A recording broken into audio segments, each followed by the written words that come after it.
MBN 뉴스8 오늘의 주요 뉴스입니다. 어젯밤 북한군 소속의 고기잡이 어선이 동해 NLL을 넘어 남하해 우리 군에 예인됐습니다. 선원 3명 가운데 1명은 군복을 입고 있었고 항로 착오로 월선에 귀순 의사는 없다고 말한 것으로 알려졌습니다. 문재인 대통령이 내일부터 닷새간 계획했던 여름 휴가를 취소했습니다. 일본이 다음 달 2일 한국을 화이트리스트에서 제외하는 것을 비롯해 러시아와 북한의 도발 등 산적한 현안을 두고 휴가를 가기는 어렵다고 판단한 것으로 보입니다.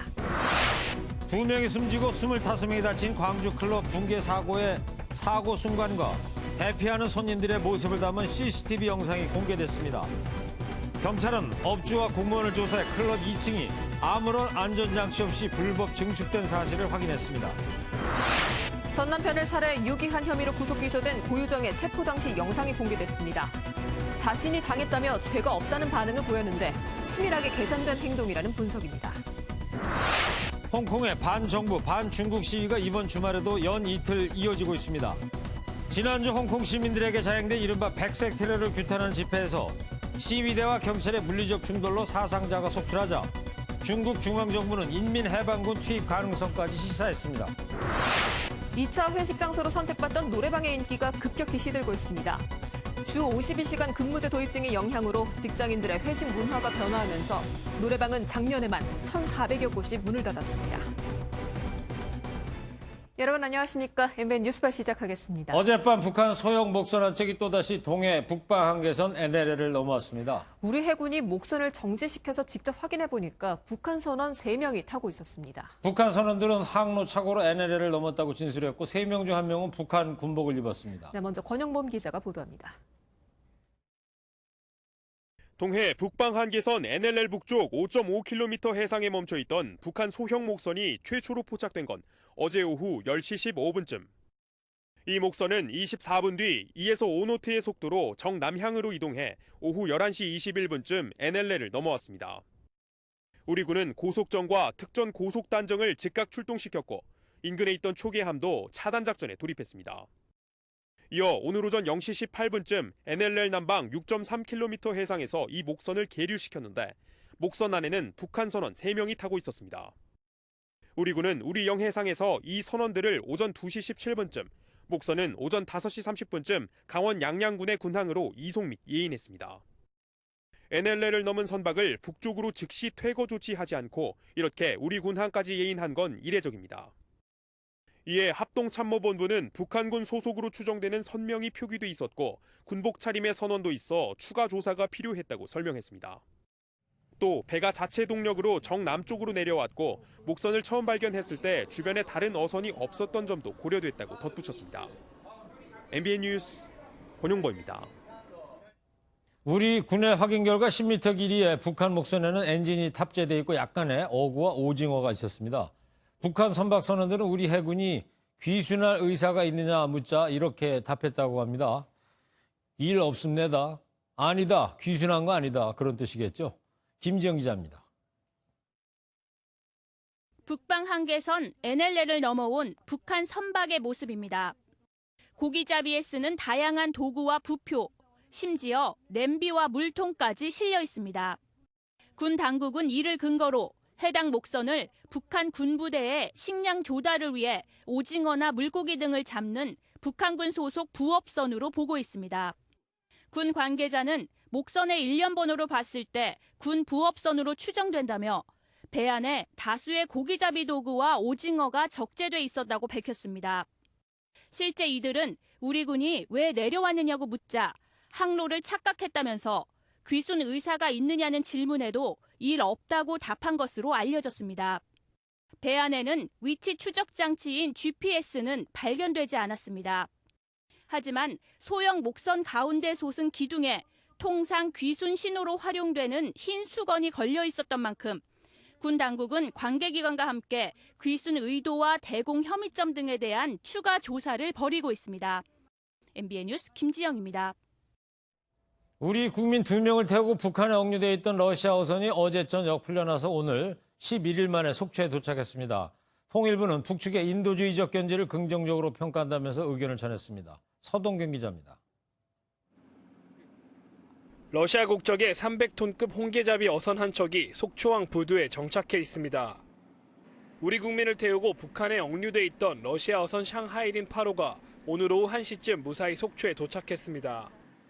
북한에 납포된 지 11일 만입니다. 선박에는 우리 국민을 포함해 모두 17명의 선원이 타고 있었는데 모두 건강한 상태로 귀환한 것으로 알려졌습니다. 샹하이린 8호는 지난 16일 속초항을 떠나 러시아로 가던 중 엔진 고장으로 북측 수역을 침범해 억류됐습니다. 한국인 선원 2명은 러시아 선사와 기술 지도 계약을 맺고 어업 지도 및 감독관 자격으로 승선했던 것으로 알려졌습니다. 통일부는 우리 선원들의 귀환을 위해 지난 18일부터 북한에 접촉했지만 답변을 받지 못했습니다. 다만 정부가 외교 채널을 통해 러시아와 소통하며 우리 국민의 상태를 파악해 온 것으로 전해졌습니다. 통일부는 북측의 조치에 대해서 인도주의적 차원에서 긍정적으로 평가한다고 밝혔습니다. 국내로 송환된 우리 선원들은 간단한 신체 검사를 받은 뒤 단속된 경위를 조사받을 예정입니다. MBN 뉴스 서동균입니다. 지난 25일 북한의 신형 미사일 발사를 참관한 김정은 북한 국방위원장이 평양으로 귀환했습니다. 김 위원장은 음악회를 관람했는데 김여정과 최선희가 좌우 두 번째 자리에 앉아서 여성 실세 2인방임을 보여줬습니다. 최중락 기자의 보도를 먼저 보시고요. 잇따르고 있는 북한 목선, 왜 이렇게 자꾸 내려오는 건지 뉴스 추적하겠습니다. 지난 25일 원산 호도반도 일대에서 신형 단거리 탄도미사일 발사를 현지 지도한 김정은 북한 국무위원장이 평양으로 돌아왔습니다. 조선중앙통신은 김 위원장이 북한의 정전협정 체결 66주년을 맞아 참전열사묘를 참배했다고 보도했습니다. 김 위원장은 지난 21일 함경남도 대의원 선거 투표를 시작으로 22일 잠수함 건조시설을 방문하는 등 일주일여 만에 평양으로 귀환한 것으로 보입니다. 김정은 동지께서 전승조리에 저음하여 국립교향악단의 727 기념음악회를 관람하셨습니다. 만세 환호성을 터쳐 올렸습니다. 음악회에서는 김 위원장을 중심으로 양측 각각 두 번째 자리에 김여정 당 제1부부장과 최선희 외무성 제1부상이 자리에 앉았는데 당 부위원장인 리수용, 김영철보다 더 가까운 자리에 착석하면서 여성 실세 2인방임을 재확인했습니다. 최선희 제1부상의 직속 상사인 리용호 외무상이 참석하지 않은 점도 눈길을 끌었습니다. 북한은 1973년 정전협정 체결일을 6.25 전쟁에서 미국에 맞서 싸워 이긴 전쟁으로 국가 명절인 전승절로 기념하고 있습니다. MBN 뉴스 최종락입니다. 흰 천을 달고 왔지만 귀순 의사는 없다는 북한군 목선부터 열 하루 만에 북에서 풀려난 우리 선원까지 북한 소식 정치부 주진희 기자와 뉴스 추적하도록 하겠습니다. 오늘 북한 소식 이것저것 많았는데요. 먼저 북한 목선 얘기 좀 해보자고요. 그럼 왜 이렇게 자꾸 내려와요, 목선이? 지난번 삼척항에도 내려오고 그랬었는데. 예, 사실 최근 들어서 목선이 많이 떠밀려 내려오는 것 같지만 그렇지는 않습니다. 그래요? 우리 군 당국 통계에 따르면요, 지난 2개월 동안 북한 목선 같은 경우는 380척 정도가 동해 NLL을 넘어서 떠밀려 내려왔습니다. 되게 많은 거 아닙니까? 네, 그렇습니다. 작년 비슷한 시기에 40여 척이었던 것을 비교하면 10배 가까이 늘어난 건데요. 그렇네요. 여기에는 이유가 있습니다. 올해 물반 오징어반이라고 할 정도로 동해에 풍부한 오징어 어장이 형성이 됐는데 예년보다 어장이 아주 남쪽에 형성이 된 겁니다. 때문에 군 당국은 어업을 하러 내려온 걸 알기 때문에 북한 어선 대부분을 남측으로 예인하지 않고 북측 바다로 돌아가도록 퇴거 조치를 하고 있습니다. 네. 하지만 이번에만큼은 이례적으로 예인 조치를 한 겁니다. 네. 어제 같은 경우도 그러면 퇴거 조치를 하면 되지 왜 끌고 내려왔을까요? 흰 천을 달았기 때문에 그런 거예요? 사실 흰천해 같은 경우는 이제 투항하겠다, 공격을 하지 말아달라는 의미가 있습니다. 그렇죠. 때문에 귀순 목적이 있지 않을까 생각은 하실 수 있는데요. 앞서 보셨겠지만 귀순 의사를 묻자 북한 선원들은 일 없습니다라고 답을 했습니다. 네. 그렇지 않다, 아니다라는 북한식 표현인데 귀순 의사를 가지고 있지 않다는 겁니다. 하지만 그렇다고 해서 귀순 의사가 전혀 없다, 하지 않을 것이다라고 단정하기도 애매합니다. 왜 그래요? 왜냐하면 엔진 고장도 아닌데 정남향으로 계속 내려왔다는 점. 그리고 남측 해안가에는 아파트 같은 불빛이 많은데 보면은 남측인 것을 알 텐데도 계속 내려왔다는 점이 아주 의심스럽죠. 한밤중이니까 더 잘 보였을 텐데요. 네, 불빛이. 그렇습니다.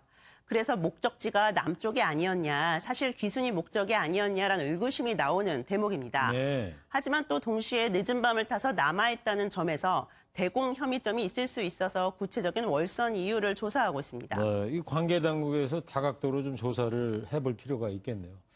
그리고 지난번 삼척 목선 그 사태 때문인지 이번에는 군 당국이 아주 기민하게 대처를 했던 것 같습니다. 출동도 빨랐고 언론 공개도 빨랐고 아무래도 지난번 삼척 목선 사건이 반면교사가 되지 않았나 싶은데요. 네, 맞습니다. 이번에는 이제 NLL 북쪽에서 내려오는 것을 포착해서 그 전부터 지켜보고 있었다고 합니다. 공해상에서 우리 영해에서 다 지켜보고 있었던 모양이군요. 네, 그렇습니다. 그러다가 월선 하자마자 바로 접근을 했습니다. 월선 직후 20분 만에 현장 출동을 한 것이고요.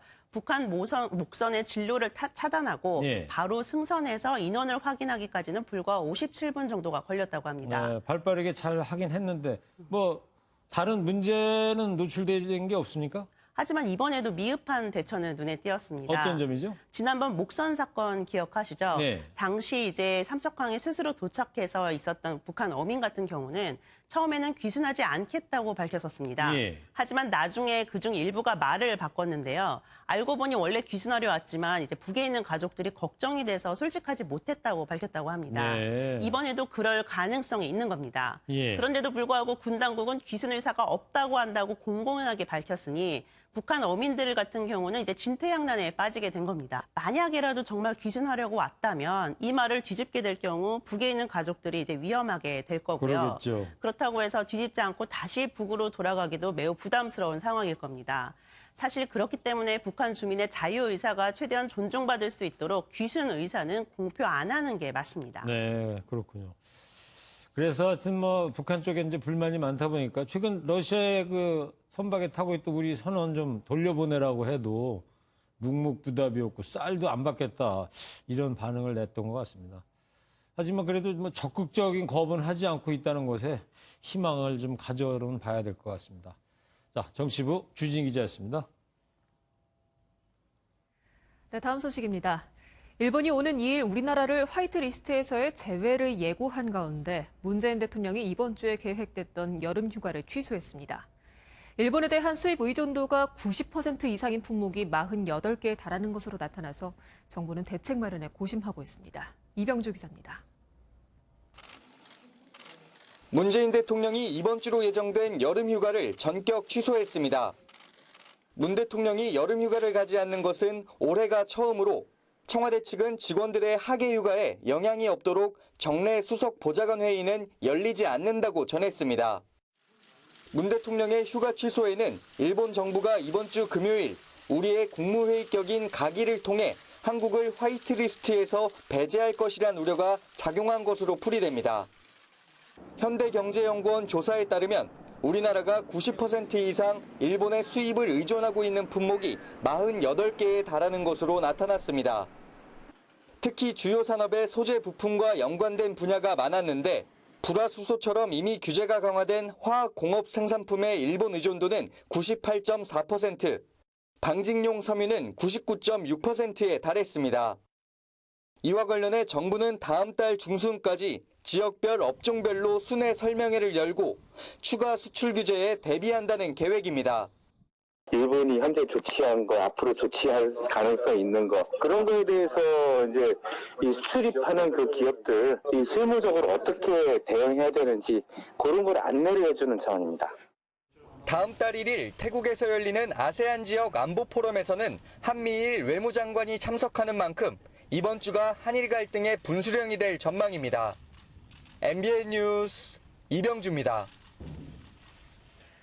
광주 클럽 붕괴 사고 당시의 CCTV 영상이 공개됐습니다. 손님들이 무너지는 난간을 막아보려고 하지만 역부족인 모습까지 고스란히 담겼는데요. 관련해서 노승환 기자 리포트를 먼저 보시고요. 불법 증축 문제와 광주시의 사후 약방문식 대처까지 뉴스 추적에서 다루도록 하겠습니다. 지난 27일 새벽 광주 치평동의 사고가 난 클럽 내부 모습입니다.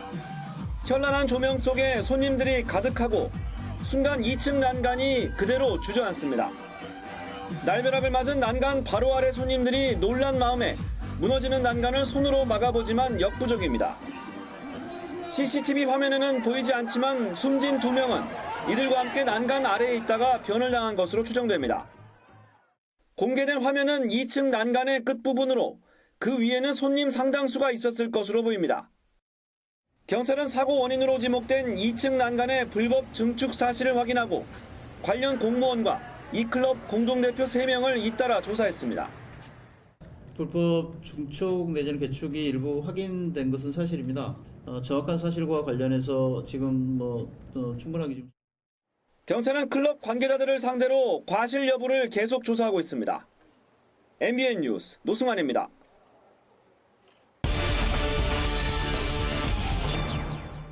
네, 앞서 전해드렸듯이요. 광주 클럽 붕괴 사고 원인은 무리하고 허술한 불법 증축이었습니다. 광주시가 뒤늦게 근본 대책을 마련하겠다고 나섰지만 사후 약방문식 대처입니다. 사회부 이현재 기자와 함께 뉴스 추적하도록 하겠습니다. 이현재 기자. 네. 자, 헷갈리는 게 있는 게 어제만 해도 이 사상자가 18명이라고 그랬는데 오늘 왜 27명이 됐어요? 네. 경찰이 오늘 발표한 내용에 따르면요. 총 사상자는 27명입니다. 예. 사망자가 원래 알려졌던 대로 2명이고요. 사망자는 똑같고. 네네. 부상자가 25명입니다. 왜 늘어났어요? 네. 이게 늘어난 거는 사실 다친 사람이 더 늘어났다 그런 거는 아니고요. 예. 경찰과 행정당국이 사상자 수 집계 기준을 좀 다르게 하다 보니까 혼선이 왔던 겁니다. 예. 네. 경찰은 이제 스스로 부상을 입고 스스로 병원을 찾아온 사람들을 부상자로 원래는 이제 집계를 안 하고 있다가요. 네. 이제 오늘 입장을 바꿔서 25명으로 수정해서 발표했습니다. 네, 그래서 좀 늘어난 것이다. 네네, 맞습니다. 알겠어요.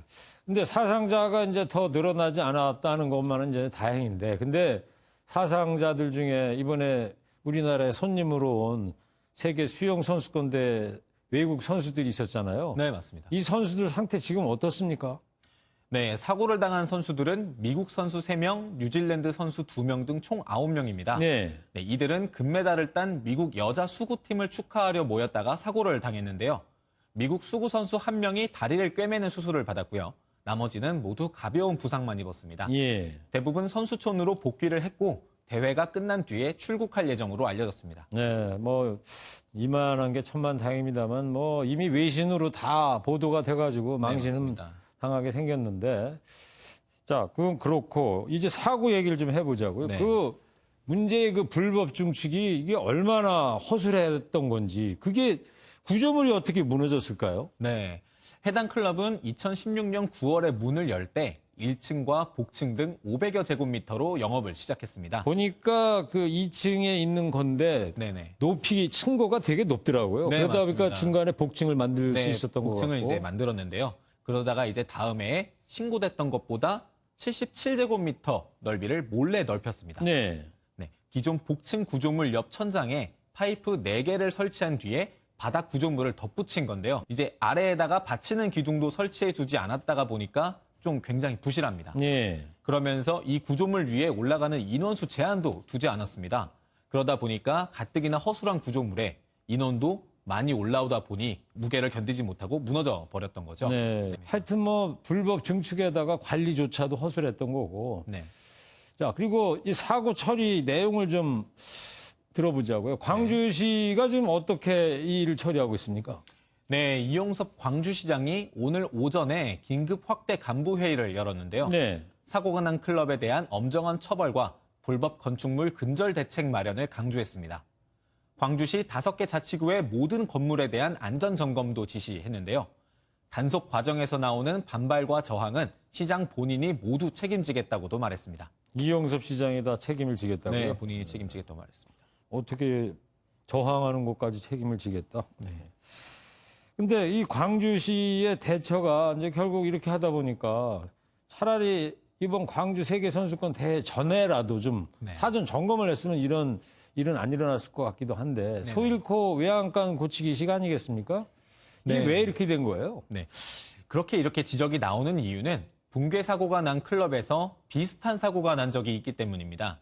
지난해 6월에 복층 구조물에 강화 유리가 부서져서 20대 여성이 그 구멍으로 추락해 전치 6주의 부상을 입는 사건이 있었습니다. 그러니까 어제 사고 난 그 구조물에서 1년 전에 사고가 또 났었다? 그 클럽에서 사고가 난 적이 있었던 건데 업주는 당시에 업무상 과실치상 혐의로 벌금 200만 원의 처벌만 받았습니다. 예. 게다가 해당 클럽이 자치구 의회가 만든 조례 덕분에 일반 음식점으로 등록돼 있어서 구청의 단속도 피해올 수 있었습니다. 참, 이 클럽이 일반 음식점으로 등록돼 있다는 얘기 자체가 참 생뚱맞은 얘기고요. 네. 일반 음식점이야 뭐 밥 먹는 데 아닙니까? 술 먹고 뭐 춤추는 데는 아니잖아요. 네, 맞습니다. 근데 어떻게 이렇게 된 거예요? 네, 원래 클럽은 일반 음식점이 아니라 유흥주점입니다. 네. 일반 음식점과 유흥주점의 차이는 노래와 춤을 즐길 수 있느냐 없느냐입니다. 유흥주점은 따로 허가를 받고 영업을 해야 하는 곳이기도 하고요. 그런데 붕괴 사고가 난 클럽은 일반 음식점이지만 춤을 출 수 있는 이른바 감성주점 형태로 운영됐습니다. 네. 네. 그 일반 음식점인데 이제 저렇게 감성주점이다 해서 이제 춤을 출 수 있게 네. 했다는 건데 그게 어떻게 가능한 거예요? 네. 광주 서구의회가 일반 음식점에서 춤을 추는 행위를 허용하는 조례를 만들어줬기 때문인데요. 그래요? 네. 심지어 사고클럽은 지난 2016년 7월에 조례 제정 당시에 핵심 피해 사례로 소개되기도 했습니다. 예. 네. 경찰은 조례 제정 과정에 특혜가 있는지도 수사하겠다고 밝혔는데요. 네. 오늘 경찰 인터뷰 내용 한번 들어보시죠. 그와 같은 지금 의혹이 제기가 되고 있는 것이 사실이기 때문에 그 또한 정확하게 이제 수사를 거쳐서 사실관계 규명토록 하겠습니다. 클럽 내부의 불법 증축과 같은 문제가 단지 이번 사고에 일어난 클럽 한 곳에서만 벌어진 거는 아닐 겁니다. 사고 처리와 수사도 중요하지만 가장 중요한 건 사전 예방이겠죠. 이번에 똑바로 조사해서 다시는 이런 사고가 발생하지 않도록 해야겠습니다. 이현재 기자였습니다. 네. 전 남편 살해 유기 혐의로 구속 기소된 고유정의 체포 당시 모습이 공개됐습니다. 경찰과 맞닥뜨린 순간에도 마치 무슨 일이냐는 듯 죄가 없다는 반응을 보였습니다. 심우영 기자입니다. 지난달 1일 충북 청주의 한 아파트 지하주차장. 오른손에 붕대를 감은 고유정에게 경찰이 다가갑니다. 오전 10시 32분경으로 사생자를 긴급 체포하겠습니다. 그러자 고유정은 어이없다는 반응입니다. 왜요? 경찰이 미란다 원칙 고지와 수갑을 채우고 변호인을 선임할 수 있고 불리한 거부할 수 있고 체포 정지를 신청할 수 있어요. 고유정은 오히려 자기가 피해자라고 말합니다. 그런 적 없는데 우리가 당했는데. 경찰차에 타기 전엔 남편을 찾기도 합니다. 전문가들은 이러한 고유정의 뻔뻔한 행동이 전 남편의 성폭행에 저항한 우발적 살인으로 몰고 가려는 심리로 보인다고 분석합니다. MBN 뉴스 심호영입니다. 병역을 회피하려는 기상천외한 꼼수가 또 드러났습니다. 자전거 경음기와 응원용 나팔로 일시적으로 청각을 마비시킨 뒤에 군 면제를 받은 겁니다. 법원은 이들에게 징역형의 엄벌을 선고했습니다. 손기준 기자입니다. 지난 2011년 32살 이모 씨는 자전거 경음기 등을 장시간 귀에 노출해 일시적으로 청각을 마비시켰습니다. 청력이 다시 정상 회복되기까지 시간이 걸리는 점을 감안해 이 씨는 병원에서 청각 장애 진단서를 발급받아 병역을 면제받았습니다. 현행법상 양쪽 귀가 56데시벨 이하의 소리를 듣지 못하면 5급, 71데시벨 이하의 소리를 듣지 못하면 6급으로 군대에 가지 않습니다. 통상 50데시벨은 큰 소리의 대화, 70데시벨은 운행 중인 기차 소리 정도입니다. 이후 이 씨는 자신의 병역 회피 수법을 주변에 알려주는 대가로 한 사람당 최대 5천만 원까지 받았다가 병무청에 적발됐습니다. 전 국가대표 사이클 선수와 인터넷 TV, 게임 방송 BJ도 있었으며 이들은 선수 생활 또는 방송을 계속하고 돈을 벌기 위해 거액을 준 것으로 결국 병역법 위반 혐의로 검찰에 넘겨진 이 씨는 법원에서 징역 3년을 선고받았습니다. 재판부는 이들의 범행이 국방의 의무를 성실히 수행하는 국민들에게 박탈감을 주는 행위라며 실형 선고 이유를 밝혔습니다.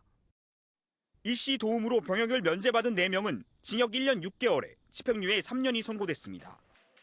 MBN 뉴스 송기준입니다. 요즘 원룸 공동 현관문을 출입하려면 입주민들만 아는 비밀번호를 눌러야 합니다. 안전 문제 때문에 만든 건데 출입문 옆에 비밀번호가 적힌 곳이 많아서 무용지물이나 다름없다고 합니다. 무슨 이유인지 윤기란 기자가 취재했습니다. 수도권의 한 원룸 밀집 지역입니다. 대부분 1층 공동 현관엔 비밀번호를 눌러야 열리는 문이 설치되어 있습니다. 그런 게 없으면 뭐 이 사람 저 사람 막 다 들어올 수 있잖아요. 근데 비밀번호를 모르니까 못 들어오니까 안전하죠. 하지만 이런 문이 무용지물인 곳이 많습니다. 이곳 원룸 출입구에도 4자리 숫자가 적혀 있습니다. 그대로 눌러보겠습니다. 공동 현관문이 열립니다. 이렇게 쉽게 안으로 들어왔습니다. 깜짝 놀라는 일이지. 이 번호를 알고 여러 사람이 나쁜 사람들도 다 들어올 수 있어. 택배나 배달 음식 기사들이 편의를 위해 적은 걸로 보이지만 이를 막을 마땅한 방법이 없습니다. 또 적어요. 그래서 여기다가 붙여놨거든요. 누굴 상대로 항의를 할 수가 없잖아요. 적는 것 자체를 어떤 법률적으로 제재하기는 솔직히 좀 어려운 부분이 있어요. 기사분들에게 교육 부분을 좀 해달라 요청하는. 입주민들도 안전을 위해서는 비밀번호 노출을 최대한 자제할 필요가 있어 보입니다. MBN 뉴스 윤기란입니다. 해외 직구가 많은 요즘 눈여겨보셔야 할 소식입니다. 직구나 구매 대행으로 들여온 일부 세정제와 살균제에서 1,400여 명의 사망자를 낸 가습기 살균제 유해 성분이 검출됐습니다. 직구 제품으로 피해를 보면 구제받을 방법도 없다고 하니까 주의하셔야겠습니다. 김수영 기자입니다. 1,400명이 넘는 사망자를 내 사회적 문제가 된 가습기 살균제. 이 원료 성분 중 하나로 국내 분사형 생활화학 제품에 사용이 금지된 CMIT, MIT가 들어있는 제품이 국내에 여전히 유통되고 있었습니다. 욕실이나 장난감을 세척할 수 있는 세정제와 살균제입니다. 커뮤니티를 중심으로 입소문이나 해외 온라인 쇼핑몰과 해외 직구 구매 대행을 통해 국내에 들어오고 있습니다. 또 천연 성분으로 만들어져 있다고 해가지고 그럼 좀 엄마들 안전하다고 생각이 들잖아요. 그래서 안심하고 구매를 했었던 거거든요. 소비자원이 시중에 유통되는 25개 제품을 조사했더니 7개 제품에서 스프레이형 제품의 사용이 금지된 CMIT, MIT가 검출됐습니다. 일정 농도 이상 노출될 경우 피부와 호흡기는 물론 눈, 폐까지 영향을 줄 수 있습니다. 아주 심한 경우에 우리가 가습기 살균제, CMIT, MIT를 썼던 환자들한테서도 아주 심한 폐 손상을 일으켜서 폐 섬유화 현상이 생기는 환자들이 보고되고 있습니다. 해외는 규정이 없어 이 성분이 들어있는 스프레이형 제품 판매가 가능하지만 국내에 수입할 때는 통관 때 안전기준 적합 검사를 받지 않아 피해가 발생해도 구제를 받기 어렵습니다. 소비자원은 해당 상품의 판매 중지를 권고했고 해외 직구 제품을 사는 경우 홈페이지를 통해 원료 성분을 직접 확인할 것을 당부했습니다. MBN 뉴스 김수영입니다. 한국당과 바른미래당의 요구로 내일부터 7월 임시국회가 시작됩니다. 하지만 추경과 안보를 둔 여야 이견으로 회의 일정도 못 잡는 상황인데다가 의원들의 여름 휴가 일정도 변수입니다. 이동화 기자입니다. 자유한국당과 바른미래당이 내일부터 7월 국회를 소집하지만 여야 간 의사일정 합의는 불발됐습니다. 한국당과 바른미래당에서는 안보 위기가 심각하다며 안보 책임자들을 국회로 불러 정책을 점검해야 한다고 주장하지만 운영위, 국방위, 정보위, 외통위 열어서 안보의 파탄 현상을 따져 물어야 합니다. 민주당은 국회 선진화법을 위반한 소속 의원들을 보호하기 위해 이른바 방탄국회를 연 것이 아닌지 의심하고 있습니다. 회의를 연다면 추경은 물론 일본 수출 규제 결의안을 반드시 통과시켜야 한다는 입장입니다. 저희는 추경하고 일본 수출 규제 결의안 같이 하고 안보도 논의할 수 있는데 내용과 형식이 어떻게 되느냐 그런 것들이 관건입니다. 그리고 이번 주부터 시작되는 휴가철도 변수입니다. 의사 일정을 논의해야 할 이인영 민주당 원내대표가 강원도 고성에서 시작된 DMZ 통일 걷기에 나섰고 문희상 국회의장을 비롯해 여야 지도부 역시 줄줄이 휴가를 계획하고 있습니다. 따라서 국회가 열리더라도 한국당이 추경 처리에 전향적인 모습을 보이지 않는 한 빈손으로 끝날 가능성이 크다는 지적입니다. MBN 뉴스 이동화입니다. 지난주 홍콩 시민들을 무차별 공격한 백색 테러로 반중 시위가 갈수록 격렬해지고 있습니다. 사상자가 속출하자 중국 정부는 인민해방군 투입 가능성을 시사했습니다. 박통일 기자입니다. 검은 옷을 입고 우산을 든 시위대가 홍콩 위알랑역 일대를 가득 메웠습니다. 29만 명으로 추산되는 집회 참가자들은 지난 21일 밤 흰옷을 입은 남성들이 홍콩 시위대와 시민들을 무차별 공격한 백색 테러를 규탄했습니다. 我哋其實係有我哋應該有嘅權利去話俾去一個遊行集會去申訴我哋嘅權利，所以我覺得我係應該行出嚟，我願意接受呢個。 경찰은 최루탄을 발사하며 강제 해산을 시도했지만 성난 시위대가 우산을 방패 삼으며 대치를 이어갔습니다. 곳곳에선 시위대와 경찰의 극렬한 충돌이 빚어지면서 부상자가 속출했고 일부 시위대는 체포됐습니다. 반중 시위가 갈수록 격화되는 양상을 보이는 가운데 중국 정부는 지난 24일 인민해방군 개입 가능성을 내비쳤습니다. 미 국무부가 군 개입 시사 발언에 주목하고 있다며 우려를 나타냈고 중국 정부는 곧바로 내정 간섭이라고 반발했습니다. 香港是中国的香港，中国绝不会容许任何外国势力插手和干预香港事务。 벌써 8주째 이어지는 홍콩의 반중 시위에 인민해방군 개입설까지 나오면서 홍콩의 긴장감은 날로 커지고 있습니다. MBN 뉴스 박통일입니다. 직장인들의 회식 단골 코스로 여겨지던 노래방. 이 업무 스트레스도 풀고 단합 장소로도 사랑을 받았었죠. 하지만 옛말이 됐습니다. 창업보다 폐업하는 곳이 많은 상황인데 달라진 근무 제도와 회식 문화 등이 영향을 준 것으로 보입니다. 박인태 기자입니다. 최근 한 노래방 커뮤니티에 올라온 게시글입니다. 영업 부진으로 폐업을 했다며 노래방 장비들을 판매한다는 내용입니다. 이처럼 폐업이나 휴업 등으로 지난해 문을 닫은 노래방은 1,400여 곳. 올해 상반기 5개월 동안 사라진 노래방 수가 새로 문을 연 곳에 2배에 달했습니다. 회식은 회식대로 짧게 끝내고 그리고 집으로 귀가해서 이제 자기만의 시간을 갖는 게 요즘 사람들이 원하는 라이프 패턴이지 않을까. 보통 그냥 카페에 가거나 아니면 간단하게 치맥하러 가거나 요즘 많이 그렇게 바뀌어가고 있는 거죠. 전국 노래방 수는 2011년 3만 5천여 개를 정점으로 코인 노래방 열풍이 불었던 2015년과 2016년을 제외하면 계속 줄고 있습니다. 직장인들의 회식 단골 코스로 사랑받아온 노래방은 주 52시간제 도입과 워라밸 확산 등 회식 문화가 변하면서 인기가 시들해졌습니다.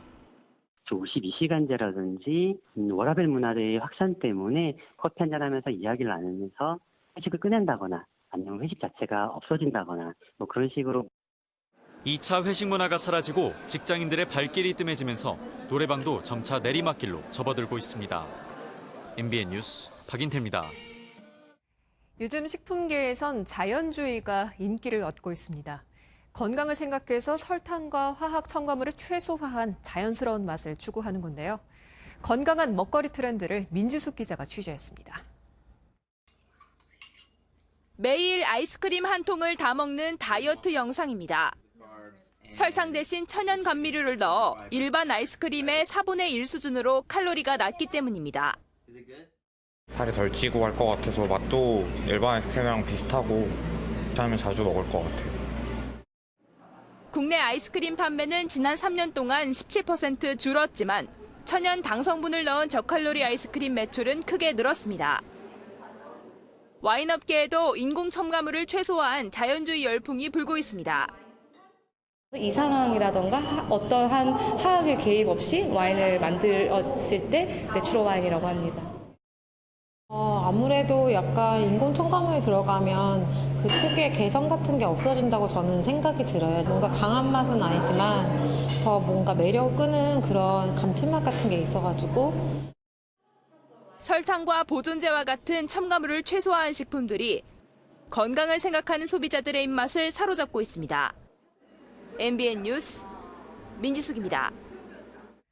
광주 세계 수영 선수권 대회가 오늘 폐막합니다. 우리나라는 다이빙에서 깜짝 동메달을 수확했지만 다른 종목에서는 부진하며 아쉬움을 남겼는데요. 지난 17일간의 여정을 이동훈 기자가 정리했습니다. 광주 세계 수영 선수권 대회 마지막 날 여자 혼계영 400m에서 한국 신기록이 나왔습니다. 비록 결승 진출에는 실패했지만 선수들은 여경을 펼치며 4분 03초 38로 레이스를 마쳤습니다. 이번 대회에서 나온 한국 신기록은 여자 계영 400m와 남자 자유형 50m, 남자 계영 800m, 혼성 계영 400m를 포함해 5개가 됐습니다. 기대를 모았던 간판 스타 김서영은 개인 혼영 400m 예선에서 4분 40초 55의 기록으로 2조 4위를 기록하면서 26명 중 10위를 차지했고 8명까지 주어지는 결승행에는 실패했습니다. 이번 대회를 통해 다이빙은 깜짝 놀랄 성적을 거뒀습니다. 김수진은 개막 이틀째인 지난 13일 여자 1m 스프링보드 결승에서 3위를 기록하며 동메달을 획득했습니다. 전 세계 수영 스타들이 총출동했던 광주 수영대회는 오늘 대장정의 막을 내립니다. 국립아시아문화전당에서 아름다움 순환이라는 주제로 문화 공연을 연 뒤 밤 10시 40분 남부대 주경기장에서 해외식을 개최하며 다음 2021년 일본 후쿠오카에서 만날 것을 약속합니다. MBN 뉴스 이동훈입니다. 오늘 대부분 지역에 막바지 장맛비가 내렸습니다. 지금도 비가 오는 곳이 있는데요. 충청과 경북 북부는 오늘 밤 비가 모두 그치겠고요. 서울을 포함한 수도권과 강원은 내일 오전까지 내리겠습니다. 특히 새벽에 중북부를 중심으로 시간당 30mm 이상의 강한 비가 쏟아지겠습니다. 총 100mm 이상이 예상되고요. 그 밖에 수도권과 영서는 20에서 70, 영동과 충청, 경북 북부는 5에서 40mm 정도 내리겠습니다. 비가 그치고 낮 동안에는 무척 덥겠습니다. 중북부를 제외한 전국 많은 지역에 폭염주의보가 발효 중인데요. 내일 한낮에 서울이 30도, 대전과 광주가 33도, 강릉과 대구는 무려 34도까지 치솟겠습니다. 내일 중부지방 새벽에 비가 대부분 그치겠습니다. 다만 경기 북부와 영서 북부는 오전까지 내리는 곳이 있겠습니다. 남부지방은 가끔 구름이 많겠고요. 한낮에 33도로 웃돌며 후텁지근하겠습니다. 동해안 지방 강릉의 아침 최저기온 27도, 낮 최고기온 34도로 밤 사이에는 열대야, 낮 동안에는 폭염이 기승을 부리겠습니다. 장마가 끝나고 본격적인 무더위가 시작되겠습니다. 더위 대비 잘하셔야겠습니다. 날씨였습니다. 이번 주가 7말 8초 여름휴가 절정기네요. 네, 그러네요. 초등학생들이 지난주에 이제 방학을 시작했어요. 네, 1학기 동안 우리 초등학생들 정말 애 많이 썼습니다. 1학기 내내 방학한 국회의원들이 들으면 초등생들한테 미안하겠습니다. 내일 7월 임시국회 개원을 한다고 하는데 여야 이견으로 개문발차 가능성이 높다고 하죠. 네, 네. 초등학생들이 국회의원들한테 이러겠어요. 뭐라고 할까요? 아저씨들은 매일 놀면서 공부는 언제 해요? 네, MBN 뉴스8 여기서 마치겠습니다. 저희는 8월에 뵙겠습니다. 네, 건강하시고 행복하세요.